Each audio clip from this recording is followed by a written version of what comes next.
تعظیم نبی کا سنتے جن سوزش سی ہو جاتی ہے، جن سوزش سی ہو جاتی ہے، شوق توحید کی شربت سے، شوق توحید کی شربت سے ہم ان کا بوجھ مٹائیں گے۔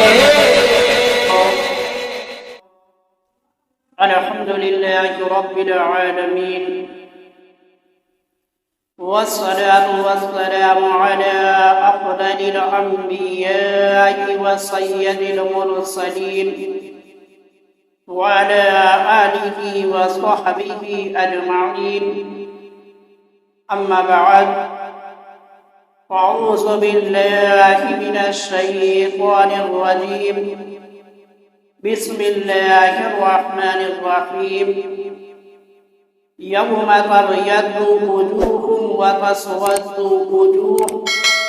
صدق الله العظيم والحمد لله رب العالمين. میرے آقا کے پیارے غلاموں،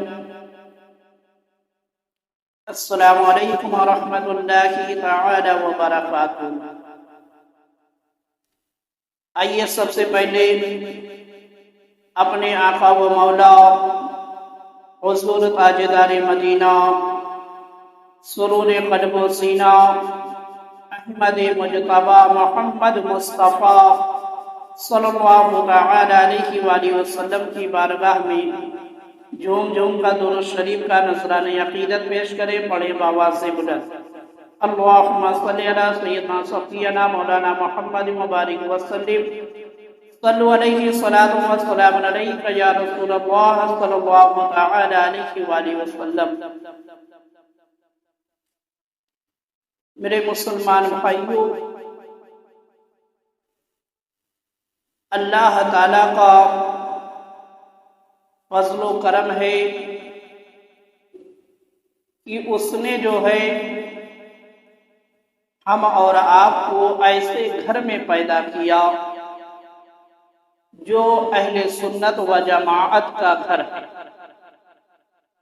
یعنی جن کا رشتہ، جن کا تعلق اہل سنت و جماعت سے ہے۔ ایسے گھر میں اللہ تعالیٰ نے ہم اور آپ کو پیدا کیا، اور یہ چیز بہت ہی فخر کی چیز ہے۔ اگر آدمی اس کی اہمیت کو سمجھ لے، اہل سنت و جماعت سے تعلق ہونے کا کیا فائدہ ہے، کیا مقام حاصل ہوتا ہے، آدمی اگر اس چیز کو سمجھ لے تو وہ کبھی بھی جو ہے کسی اور طرف، کسی اور فرقے کی طرف جو ہے اپنے منہ کو ہرگز نہیں مارے گا۔ جیسے آج کل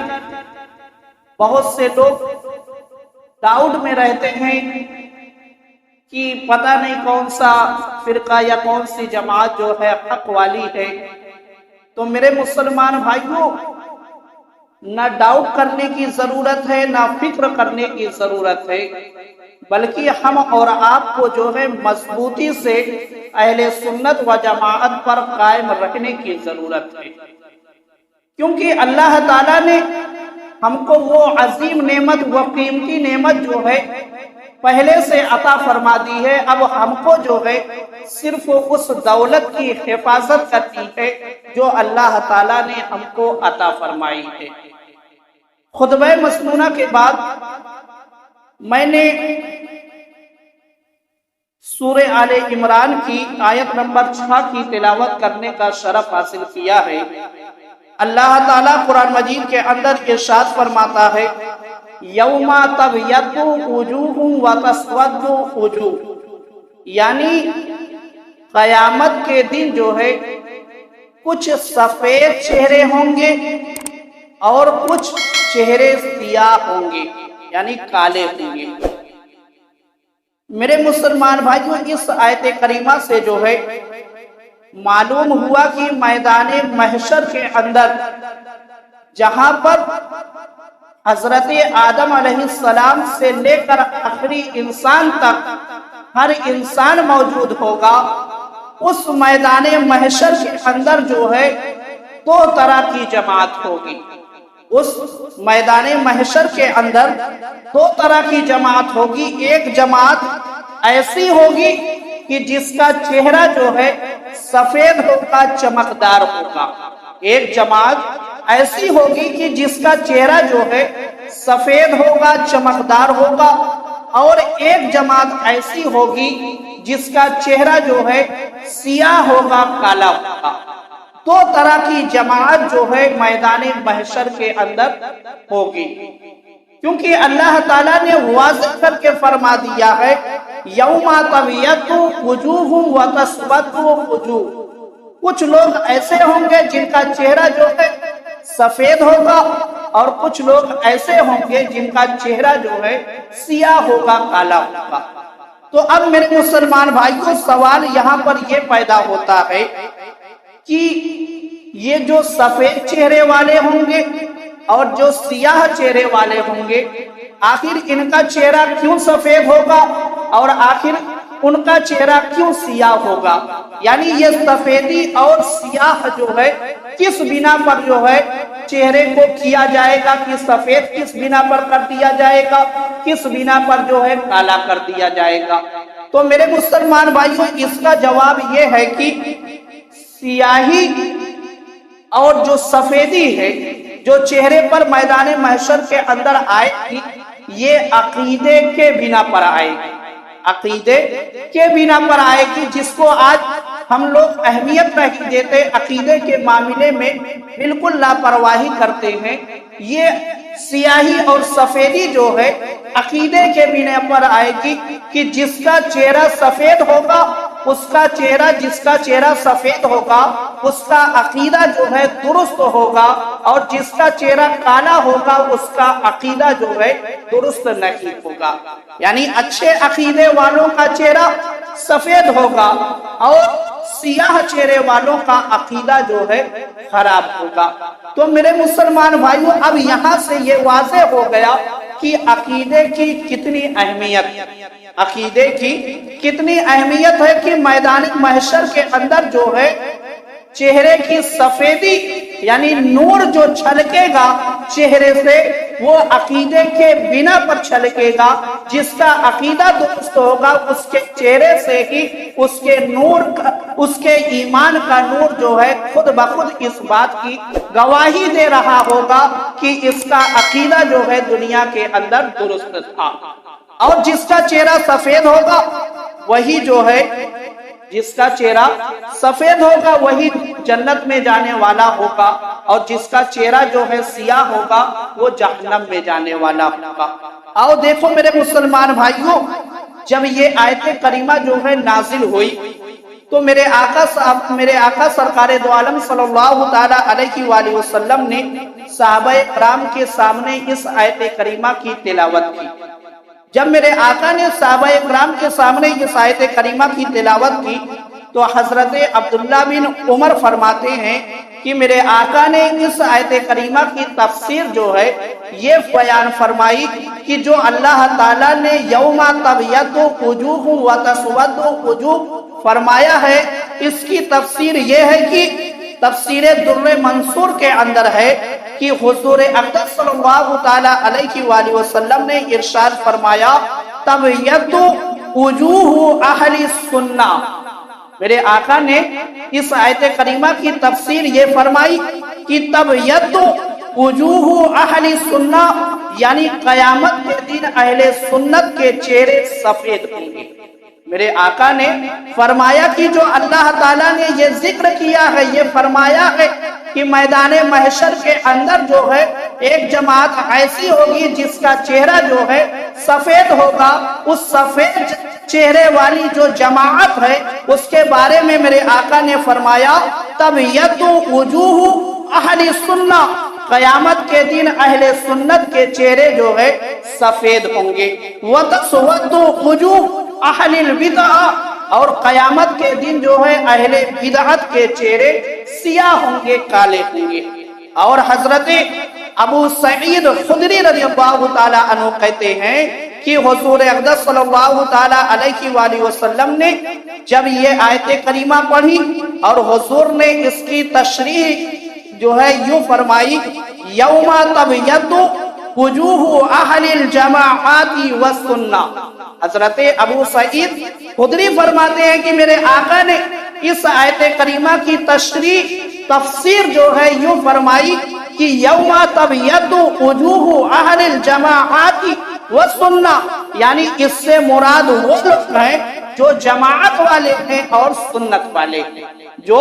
جماعت والے ہیں اور سنت والے ہیں ان کے چہرے جو ہے قیامت کے دن چمک رہے ہوں گے اور سفید ہوں گے، یہ میرے آقا نے فرمایا۔ اور حضرت عبداللہ بن عباس کا بھی قول ہے، آپ فرماتے ہیں کہ یوم تبیض وجوہ اہل السنت والجماعہ، یعنی قیامت کے دن اہل سنت و جماعت کے چہرے سفید ہوں گے۔ تو میرے مسلمان بھائیوں، ان روایتوں سے جو ہے واضح ہو گیا کہ میدان محشر کے اندر جو ہے اہل سنت و جماعت کا چہرہ جو ہے نور ایمان سے جگمگا رہا۔ ان روایتوں سے معلوم یہ ہوا کہ میدان محشر کے اندر جو ہے اہل سنت و جماعت یعنی جو سنی ہیں ان کا چہرہ جو ہے نور ایمان سے میدان محشر کے اندر جگمگا رہا ہوگا، اور جو اہل بدعت ہیں یعنی جو گمراہ فرقے ہیں ان کا چہرہ جو ہے سیاہ ہوگا، کالا ہوگا۔ ان روایتوں سے جو ہے میرے آقا نے واضح کر کے ہم اور آپ کو بتا دیا ہے کہ کن کا چہرہ جو ہے سیاہ ہوگا اور کن کا چہرہ جو ہے سفید ہوگا۔ اور میرے مسلمان بھائیوں، جن کا چہرہ سفید ہوگا وہی جنت میں جانے والی جماعت ہے، اور جن کا چہرہ جو ہے سیاہ ہوگا وہی جہنم میں جانے والی جماعت ہے۔ اب آپ دیکھیں کہ حدیث پاک کے اندر میرے آقا نے واضح کر کے یہ بھی بتایا کہ کون سی جماعت جنت میں جانے والی ہے۔ قرآن مجید کی تفسیر میں تو میرے آقا نے واضح کر کے بتا دیا کہ اہل سنت و جماعت کا چہرہ جو ہے میدان محشر کے اندر چمک رہا ہوگا، کیونکہ ان کا عقیدہ جو ہے درست ہے، کیونکہ چمک جو آئے گی وہ عقیدے کے بنا پر آئے گی۔ تو جس کا عقیدہ درست ہوگا اس کا چہرہ جو ہے میدان محشر کے اندر چمک رہا ہوگا، اور جس کا عقیدہ درست نہیں ہوگا اس کا چہرہ جو ہے میدان محشر کے اندر سیاہ ہوگا، کالا ہوگا۔ اور جس کا چہرہ چمکدار ہوگا، سفید ہوگا، وہی جنت میں جانے والا ہوگا، کیونکہ عقیدے کے بنا پر ہی جو ہے جنت تقسیم کی جائے گی۔ جس کا ایمان درست ہوگا، جس کا عقیدہ درست ہوگا وہی جنت میں جائے گا۔ تو میرے آقا سرکار دو عالم صلی اللہ تعالی علیہ وآلہ وسلم کا فرمان سنے کہ کون سی جماعت جو ہے جنت میں جانے والی۔ مشکات شریف کے اندر ہے کہ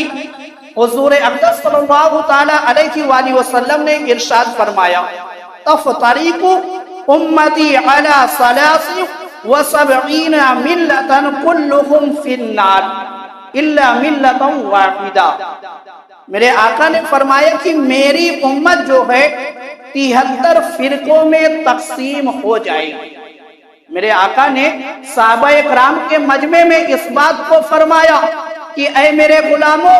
اے میرے ساتھیوں، اے میرے جانثار ساتھیوں، سنو، میری امت جو ہے 73 فرقوں میں تقسیم ہو جائے گی۔ میرے آقا نے فرمایا کہ میری امت جو ہے 73 فرقوں میں تقسیم ہو جائے گی۔ تو معلوم کیا ہوا کہ جو میرے آقا نے فرما دیا ہے کہ میری امت کے اندر جو ہے 73 فرقے ہوں گے، تو 73 فرقہ جو ہے قیامت تک ہر حال میں ہونا ہے، کیونکہ میرے نبی کا فرمان کبھی غلط نہیں ہو سکتا۔ اور جو آج یہ لوگوں کو پیغام دیتے ہیں کہ سب سے مل کر رہنا چاہیے، یہ فرقہ بازی یہ اور تمام چیزیں، وہ غلط کرتے ہیں، کیونکہ جب میرے آقا نے کہہ دیا ہے ہم اور آپ کے ملانے سے کبھی اتفاق ہو ہی نہیں سکتا۔ تو میرے آقا نے فرمایا کہ میری امت 73 فرقوں میں تقسیم ہو جائے گی، اور آگے میرے آقا نے فرمایا ماں سوائے ایک کے وہ سب کے سب جو ہے جہنمی ہوں گے۔ یعنی 73 فرقوں میں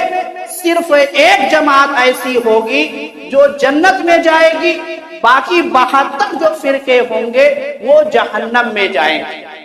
ایک جماعت جنت میں جائے گی، باقی 72 فرقے جو ہوں گے وہ جہنم میں جائیں گے۔ میرے آقا نے واضح کر کے بتایا، میرے آقا نے واضح کر کے بتایا کہ میری امت 73 فرقوں میں تقسیم ہو جائے گی، ماں سوائے ایک کے جو ہے وہ سب کے سب جہنم میں جائیں گے، سب کے سب جو ہے جہنمی۔ اب میرے آقا نے جب صحابہ اکرام کے درمیان اس حدیث پاک کو بیان کیا تو صحابہ اکرام نے پوچھا کہ یا رسول اللہ، قالوا من ہی یا رسول اللہ صلی اللہ تعالی علیہ وآلہ وسلم، حضور سے صحابہ اکرام نے پوچھا یا رسول اللہ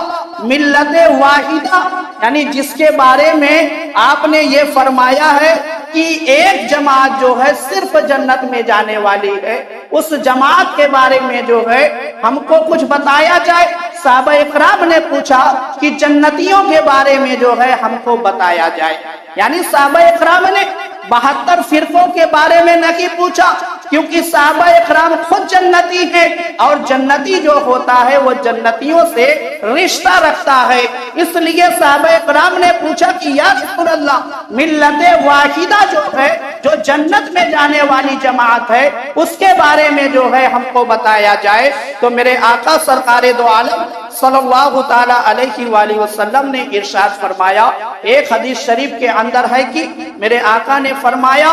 ما انا علیہ و اصحابی، ما انا علیہ و اصحابی، جس پر میں اور میرے صحابہ، میرے آقا نے فرمایا جس پر میں اور میرے صحابہ ہیں، یعنی جنت میں جانے والی جماعت میرے اور میرے صحابہ کے عقیدے طریقے پر ہوگی۔ میرے آقا نے فرمایا کہ جو جماعت جنت میں جائے گی وہ میرے طریقے پر ہوگی اور میرے صحابہ کے طریقے پر ہوگی۔ یعنی میرے آقا نے جو عقیدہ دیا ہے اور جو صحابہ اکرام کا عقیدہ تھا، اسی عقیدے پر جو ہے وہ جماعت بھی ہوگی۔ اب میرے مسلمان بھائیوں، دنیا کے اندر جتنے بھی فرقے پائے جاتے ہیں، آپ ہر فرقے کی تاریخ کو اٹھا کر دیکھیں اور ان کے عقیدے کو دیکھیں کہ کس کا عقیدہ جو ہے اللہ کے رسول اور صحابہ اکرام کے مطابق ہے۔ تو میرے مسلمان بھائیوں، یہ مبالغہ آرائی نہیں ہے، بلکہ حقیقت ہے کہ روئے زمین پر اہل سنت و جماعت کے علاوہ جتنے بھی فرقے پائے جاتے ہیں، سب کے عقیدے جو ہے نہ رسول اللہ کے دیے ہوئے عقیدے کے مطابق ہے اور نہ صحابہ اکرام کے عقیدے کے مطابق ہے۔ مثال سمجھ لیں، جیسے کچھ لوگوں کا یہ عقیدہ ہے کہ حضرت علی جو ہے خلیفہ بلا فصل ہے۔ کچھ لوگوں کا یہ عقیدہ ہے کہ حضرت علی جو ہے خلیفہ بلا فصل ہے، مگر اب جب آپ صحابہ اکرام کی سیرت کو پڑھیں گے، صحابہ اکرام کی تاریخ کو پڑھیں گے، تو تمام صحابہ کا جو ہے اس پر اجماع ہے کہ اگر کوئی پہلا خلیفہ ہے تو حضرت ابو بکر صدیق رضی اللہ تعالی عنہ ہے۔ اور اسی طریقے سے جیسے اہل حدیث کا عقیدہ یہ ہے کہ تراویح کی نماز جو ہے صرف 8 رکعت ہے، اور حضرت عمر فاروق اعظم رضی اللہ تعالی عنہ اور تمام صحابہ اکرام نے پوری زندگی جو تراویح کی نماز ادا کی ہے 20 رکعت ادا کی ہے۔ اس طریقے سے آپ جتنے بھی فرقے آپ کو روئے زمین پر پائے جائیں گے، آپ سب کے عقیدے کو پڑھیں تو آپ جو ہے برجستہ یہی کہیں گے کہ جو آج مسلک اعلی حضرت ہے وہی حق ہے، وہی سچا مذہب، وہی سچا مسلک ہے۔ تو میرے مسلمان بھائیوں، میرے آقا نے واضح کر کے بتایا ما انا علیہ و اصحابی، یعنی وہ جنت میں جانے والی جماعت جو ہے وہ میرے طریقے پر ہوگی اور میرے صحابہ کے طریقے پر ہوگی، میرے عقیدے پر، میرے دیے ہوئے عقیدے پر اور میرے صحابہ کے عقیدے پر وہ جماعت ہوگی جو جنت میں جانے والی ہوگی۔ اور دوسری روایت کے اندر ہے، جو حضرت امیر معاویہ رضی اللہ تعالیٰ عنہ سے مروی ہے، آپ فرماتے ہیں کہ رسول اللہ صلی اللہ تعالیٰ علیہ وآلہ وسلم نے ارشاد فرمایا وحی الجماعہ، یعنی وہ جماعت ہوگی۔ میرے آقا نے فرمایا کہ جو جنت میں جانے والی جماعت ہے وہ فرقہ نہیں ہوگی بلکہ وہ جماعت ہوگی۔ اب جماعت کا مطلب ہوتا ہے کہ اہل جمہور ہوگی، یعنی جس میں زیادہ سے زیادہ لوگ جو ہے شامل ہوں گے، یعنی 1 2 4 10 لوگ نہیں بلکہ وہ جماعت ڈھیر سارے لوگ جو ہے اس عقیدے پر، اس طریقے پر ہوں گے۔ تو اب آپ یہاں سے بھی آئینہ لگا کر دیکھیں کہ پورے روئے زمین پر اہل سنت و جماعت سے بڑی جماعت جو ہے کوئی ہے ہی نہیں، کوئی ہے ہی نہیں۔ تو معلوم کیا ہوا کہ جو میرے آقا نے فرمایا کہ جنت میں جانے والی جو جماعت ہوگی وہ فرقہ نہیں بلکہ جماعت ہوگی، تو اہل سنت و جماعت کے علاوہ جو ہے روئے زمین پر کوئی ایسی جماعت ہے ہی نہیں کہ جو اہل سنت و جماعت سے بڑی کوئی جماعت ہو۔ اور میرے مسلمان بھائیوں، مشکات شریف کے اندر ہے کہ ید اللہ علی الجماعہ، میرے آقا نے فرمایا ید اللہ علی الجماعہ، یعنی اللہ کا دست قدرت جو ہے جماعت پر ہے، اللہ کا دست قدرت جو ہے جماعت پر ہے، یعنی خالق کائنات کا دست قدرت جو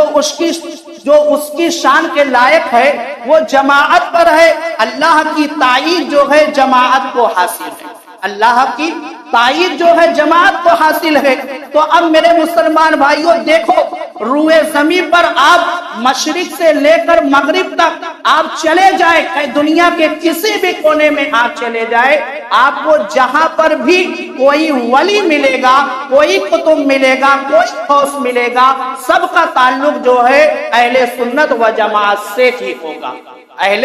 سنت و جماعت سے ہی ہوگا، کیونکہ میرے آقا نے فرمایا ہے ید اللہ علی الجماعہ، جماعت پر جو ہے اللہ کا دست قدرت ہے، اللہ کی تائید حاصل ہے جماعت کو، اللہ کا فضل و کرم حاصل ہے جماعت کو۔ تو جو اللہ کا دوست ہوگا اس کا عقیدہ جو ہے کبھی گڑبڑ نہیں ہو سکتا، کیونکہ جب انسان کسی خراب انسان کو جو ہے دوستی کے لائق نہیں سمجھتا تو پھر اللہ جو ہے کیسے خراب عقیدے والے کو اپنا ولی بنا لے۔ تو میرے مسلمان بھائیوں، دنیا کے اندر چاہے خواجہ غریب نواز ہو، چاہے قطب الدین بختیار کاکی ہو، کسی بھی ولی کی آپ سیرت کو اٹھا کر دیکھیں، ہر ولی کا تعلق جو ہے اہل سنت و جماعت سے ہے۔ تو معلوم کیا ہوا کہ یہ ہمارے لیے جو ہے فخر کی بات ہے کہ اللہ تعالیٰ نے جو ہے ہم اور آپ کو ایسے گھر میں پیدا فرمایا کہ جن کا تعلق جو ہے اہل سنت و جماعت سے ہے۔ اسی اہل سنت و جماعت کو جب شارٹ کٹ میں بولا جاتا ہے تو صرف سنی بولا جاتا ہے، صرف سنی بولا جاتا ہے۔ تو میرے مسلمان بھائیوں، اس میں جو ہے ہچکچانے یعنی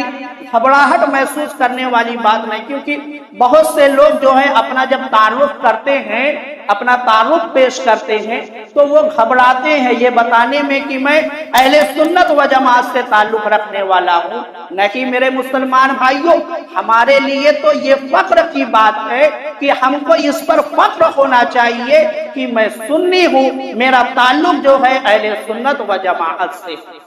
آؤ دیکھو میرے مسلمان بھائیوں، مجدد الف ثانی، آپ کی تاریخ صرف اتنا جان لے کہ جب اکبر بادشاہ نے جو ہے دین الہی جو ہے فتنہ شروع کیا تھا تو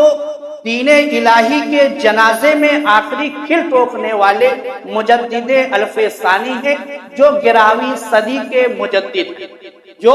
11ویں صدی کے مجدد ہیں۔ آپ دعا کیا کرتے ہیں رب کی بارگاہ میں؟ آپ دعا کرتے ہیں مکتوبات دفتر دوم کے اندر جو ہے یہ چیز موجود ہے۔ آپ اللہ کی بارگاہ میں دعا کرتے ہیں کہ یا اللہ عز و جل ہمیں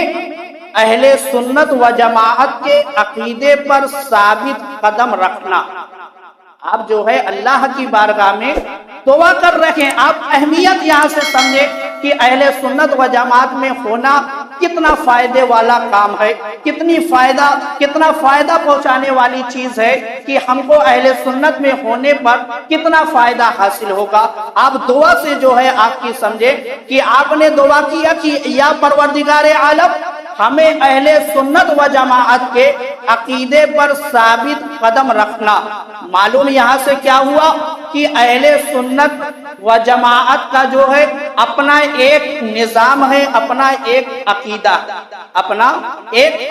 ہے, اپنا ایک نظام ہے. ایسا نہیں کہ صرف فاتحہ کرانے کا نام اہل سنت ہے یا صرف مزار پر جانے کا نام اہل سنت ہے, سنی ہونا ہے. نہیں میرے مسلمان بھائیوں, اگر کوئی فاتحہ نہیں کرتا, کوئی صلاۃ و سلام نہیں پڑھتا یا مزار پر نہیں جاتا تو نہ جانے کی وجہ سے کوئی اہل سنت یعنی سنیت سے جو ہے وہ خارج نہیں ہوگا. کب خارج ہوگا؟ جب وہ اہل سنت و جماعت کے نظام سے نکلے گا یعنی عقیدے کا انکار کرے گا, تب جو ہے وہ اہل سنت و جماعت سے خارج ہو جائے گا. جیسے رسول اللہ صلی اللہ تعالی علیہ وآلہ وسلم کو معصوم ماننا,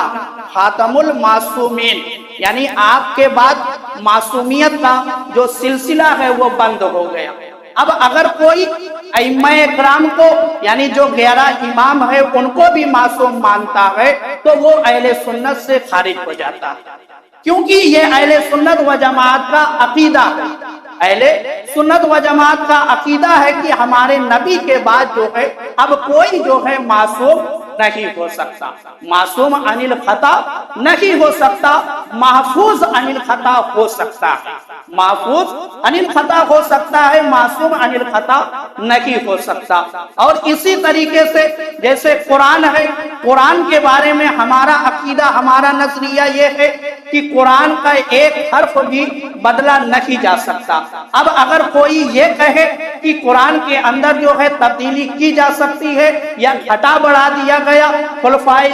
اسلام خلفائے راشدین نے جو ہے قرآن کے اندر سے بہت ساری آیتیں نکال دی, تو یہ اہل سنت و جماعت کا نظریہ عقیدہ نہیں ہے, بلکہ یہ ہے کہ قرآن جس طریقے سے 1400 سال سے نازل ہوا تھا آج بھی اسی طریقے سے قرآن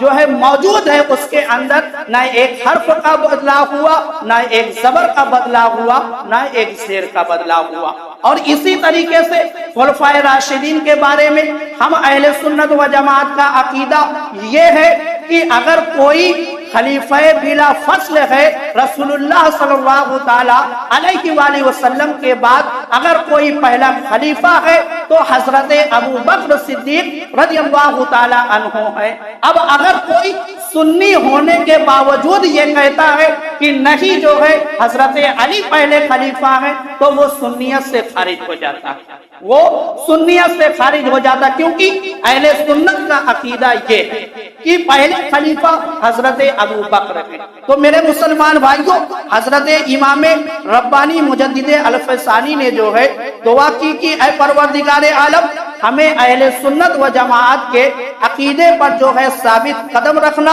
یا اللہ عز و جل ہمیں اہل سنت و جماعت کے گروہ میں یعنی جماعت میں جو ہے وفات دینا اور انہی کے ساتھ جو ہے ہمارا حشر کرنا. یعنی میں دنیا میں رہوں تب بھی جو ہے اہل سنت سے میرا تعلق رکھے اور اہل سنت کے ساتھ بھی میرا اٹھنا بیٹھنا رکھے, اور جب کل بروز حشر جو ہے میرا اعمال نامہ پیش کیا جائے تو سنیوں کے ساتھ اہل سنت و جماعت کے ساتھ جو ہے میرا اعمال نامہ پیش کیا جائے. یہ دعا جو ہے مجدد الفسانی جو ہے کیا کرتے تھے. اس طریقے سے بہت سارے اولیاء کرام کے جو ہے فرمان موجود ہیں. انشاءاللہ پھر کبھی وما علینا